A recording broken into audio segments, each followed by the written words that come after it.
Bonjour les amis, ici Nicolas Elzéar, le coach des entrepreneurs libres, riches et bienheureux. Cette semaine, un point très important, d'accord, qui part d'une étude qui a été faite aux États-Unis et qu'a repris notre ami Jim Rohn, et qui dit tout simplement que nous sommes la moyenne des 5 personnes que nous fréquentons.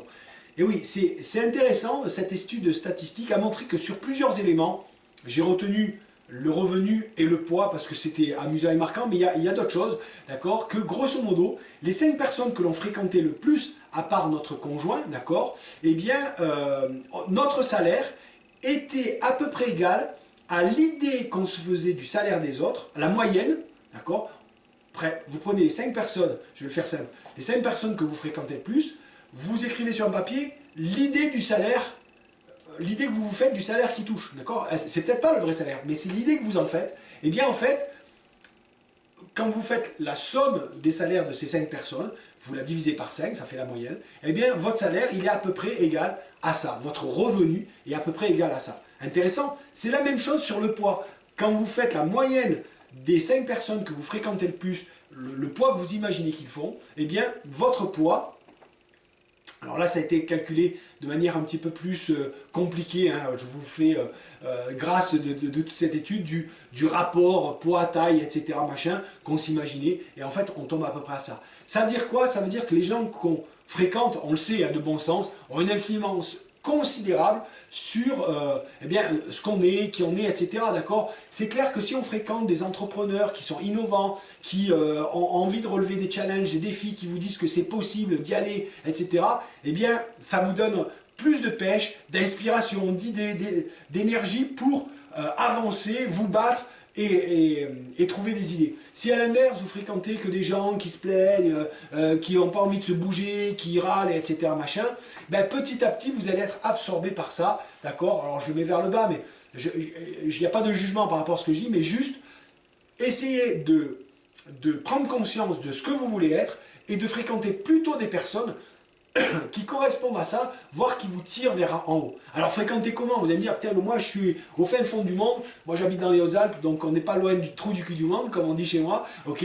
Mais il n'empêche que, ben, d'abord il y a des gens à fréquenter qui sont très intéressants chez moi, et ceux-là, ben, je vais essayer d'entretenir leur amitié, de les contacter souvent, de leur proposer de faire des activités, des choses comme ça, on va se voir. Ensuite, bien sûr, il y a lire des bouquins de gens qui sont inspirants, faire des formations, aller parfois dans des congrès, de choses intéressantes. Alors il ne faut pas y passer sa vie, mais de programmer régulièrement des choses comme ça, d'aller sur internet, fréquenter, regarder des vidéos, vous pouvez aller sur TED, d'accord, TED, d'accord. Il y a souvent des vidéos inspirantes de gens qui sont des pointures mondiales sur des choses hyper intéressantes, mais des choses assez simples, concrètes et terre à terre. Donc voilà, fréquenter ce genre de personnes, ok, au sens physique c'est mieux, mais aussi au sens aussi digital aujourd'hui, d'accord.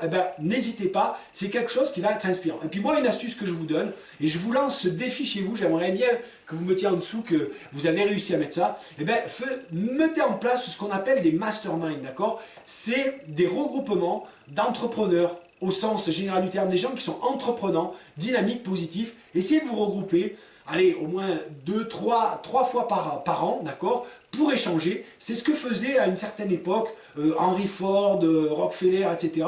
Tous ces gens qui ont influencé le monde à une certaine époque, eh bien, se réunissaient 2, 3, 4 fois par an. Okay. En général, c'était plutôt 2 fois parce que c'était des gens, je crois qu'il y avait un président des États-Unis dedans, je ne veux pas dire de bêtises, mais donc ils se réunissaient 2, 3 fois par an pour discuter, pour se challenger, pour s'épauler, pour se donner des idées. Et bien pourquoi ne le ferez pas, hein? Souvenez-vous, la règle d'or des entrepreneurs libres, heureux et riches, d'accord. Eh bien, la règle d'or du succès, c'est de ne pas faire ce que font les losers. Alors, ce que faisaient les gagnants, c'est de se regrouper entre eux, de se donner de l'énergie, de se donner des idées, de se pousser, de s'épauler, de s'encourager, d'accord, de se donner des avis. Et bien ça, pourquoi vous ne le feriez pas encore une fois, une demi-journée, une journée, 2 ou 3 fois par an. C'est énormément inspirant, ressourçant et stimulant. Voilà, donc je vous donne le challenge de le faire, de mettre en place, de me dire dans les commentaires, vous me dites bien, moi je suis Jacques, j'habite à Nice, et puis ben, j'ai réussi à regrouper 3 copains, et on s'est dit que allez, on laisse réunir 1 ou 2 fois par an, ça peut être tous les mois aussi, et on se pose autour d'une table, on fait un peu la réflexion stratégique. Vous êtes des chefs d'entreprise, et un chef d'entreprise, c'est pas uniquement produire et régler des emmerdes ou des contraintes administratives, c'est aussi se poser et voir la stratégie de l'entreprise, ce qui va se passer demain, après-demain, anticiper. Et ça, ben, rien de tel que se retrouver entre entrepreneurs. Voilà, c'est fini pour cette semaine les amis. Si vous n'êtes pas inscrit, inscrivez-vous sur la newsletter, l'infolette comme disent nos amis québécois. Comme ça, on se retrouvera toutes les semaines directement dans votre boîte mail. Et puis moi, je vous dis à très bientôt pour une prochaine vidéo. À la semaine prochaine.